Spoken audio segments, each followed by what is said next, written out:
5 years ago, Thanos erased half of the population of the universe. But the people of this planet brought everyone back with a snap of a finger. The sudden return of the population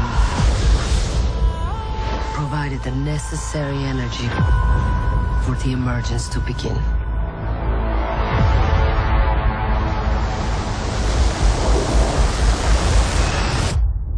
How long do we have? 7 days.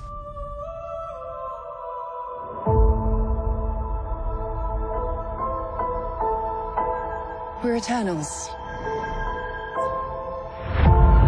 We came here 7,000 years ago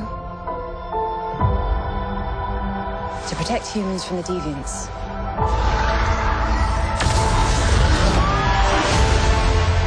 Why didn't you guys help fight Thanos? Or any war, all the other terrible things throughout history? We were instructed not to interfere in any human conflicts unless deviants are involved. By who?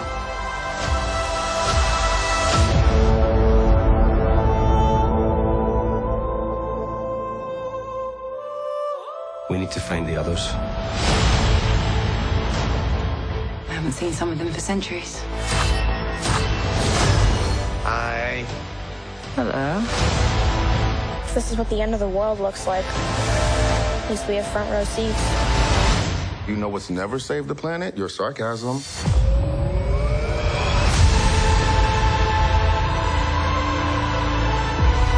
We have loved these people since the day we arrived. When you love something, you protect it.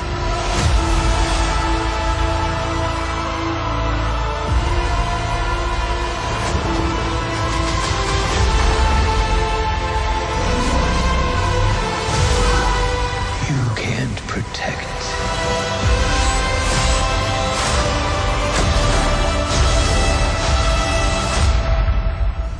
Any of them.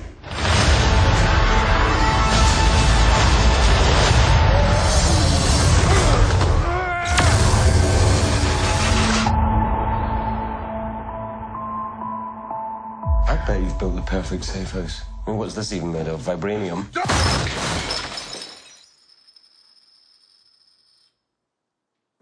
Fall collection. IKEA.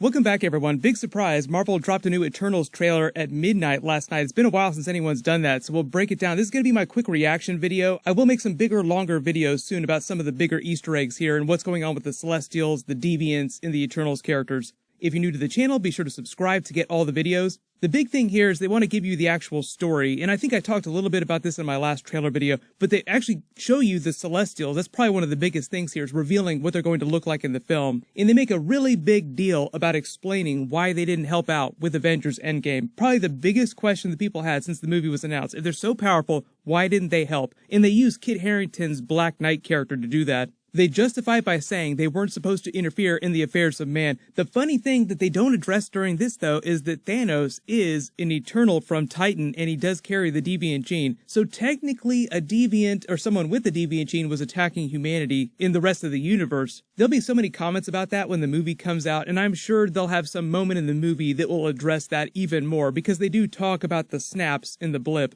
But they give you the ticking clock here, 7 days till the end of the Earth in the emergence. What they're talking about is the emergence of the next Celestial. There's a Celestial growing inside planet Earth, and Celestials are massive, massive beings. So if you've ever watched a chicken hatch out of an egg, it's going to be kind of like that in 7 days.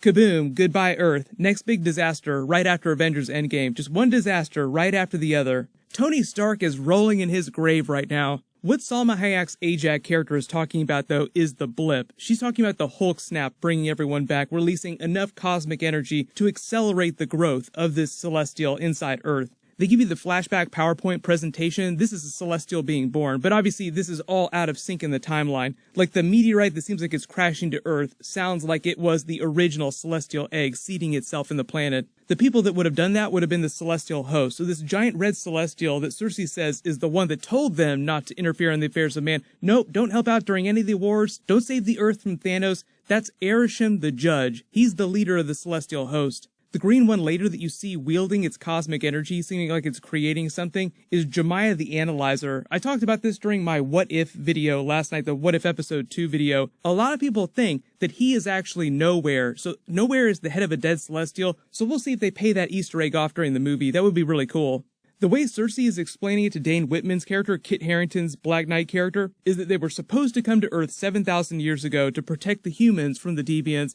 That, I think, is a bit of a lie of omission, because really they're there to guard the growing celestial egg. That's this giant structure that you see Cersei touching as it lights up with energy. Connecting this to Black Panther and vibranium because they make that vibranium joke at the end of the trailer. In the comics in the past, characters have speculated that the vibranium mound was actually intended for the creation of a new celestial body. You have to imagine one of these giant celestials just sort of reaching over into Wakanda saying, you know what, I'm just going to take that, yoink, and just rip it right out of the ground. When they're sitting around in the circle here, all wearing the same clothing, I believe this is them reincarnating. This is celestial energy coming into their bodies. The red statue is meant to be a representation of Arishem the Judge. Eternals characters can be killed just like anybody else, but they are super strong. Like, they all have bodies that live for very long periods of time unless someone kills them. But the reason why they're eternal really is because they reincarnate into new bodies. As she narrates, you see them attacking some of the deviants. This seems like it's when they first come to planet Earth, like they're all standing in formation like the Power Rangers.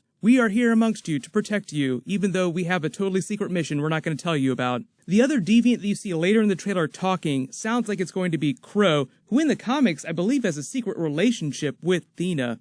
I believe the idea with the deviants in the movie, though, is that the Celestials created them to protect the life that they were seeding around the universe, and then eventually they just went off the rails and went rogue. So then the backup was for the Celestials to create the Eternals to take care of their big mistake with the deviants. Hopefully they'll also reference the cosmic hierarchy of the MCU, or the Marvel Cinematic Multiverse, because we have Loki, the Multiverse War, He Who Remains now, but the way it sounds like this plays out in the timeline of the MCU after Avengers Endgame, it sounds like all this stuff happens this 7-day period before the end of the Loki finale. Even though when you start talking about time travel, the multiverse, it gets a little crazy, I think they just want to keep this movie as simple as possible because they're introducing so many new characters. So He Who Remains would know about what's going on here, but for the sake of simplicity, I would just treat the Loki finale with the true version of the multiverse. The Kang variants sort of manifesting is happening after the events of the Eternals movie. You see, all of them use their powers just a little bit. They all have slightly different powers, like Phastos, for instance, is the inspiration for the Greek god Hephaestus. He makes things. That's why Richard Madden's Icarus character is like, oh, this is a perfect shelter you've built here. I bet this is built out of vibranium, as he smashes his table. Nope, that one's IKEA.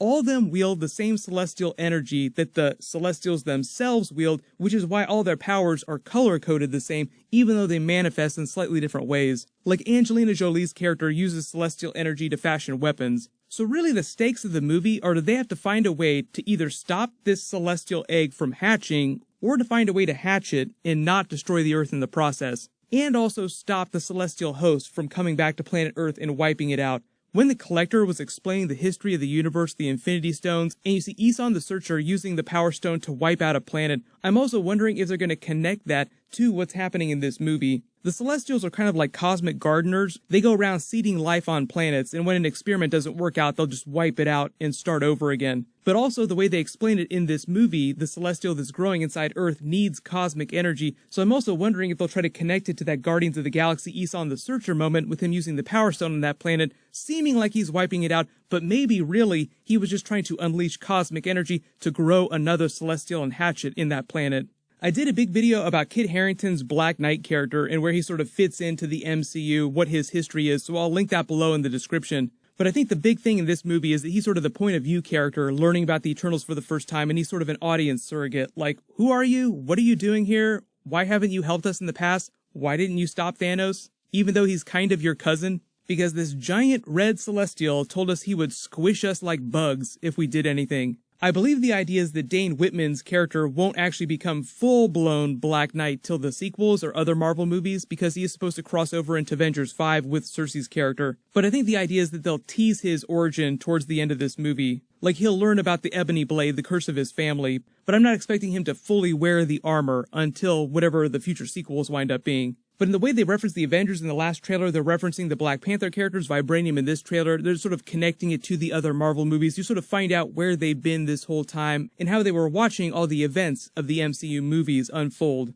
I know there's going to be a lot of timeline questions too. You also have to remember that the events of WandaVision take place many weeks after the end of Avengers Endgame, so I'm also assuming that WandaVision, the Hex, and Scarlet Witch becoming full-blown Scarlet Witch doesn't happen till after the events of the Eternals movie. But I think it's pretty easy to make the assumption that they do save the planet, because none of the other Marvel characters in those projects were addressing a giant celestial just shooting straight up out of the planet. So what'll happen is I'll post my full breakdown video later today. If you have any big questions about the movie, what's going on with the characters, just write them below in the comments and I'll include it in that full breakdown video. I'll update the link here at the end with the full breakdown video when I finish posting that later today, and click here for my What If Episode 2 video. Thank you so much for watching, everyone stay safe, and I'll see you in that next video.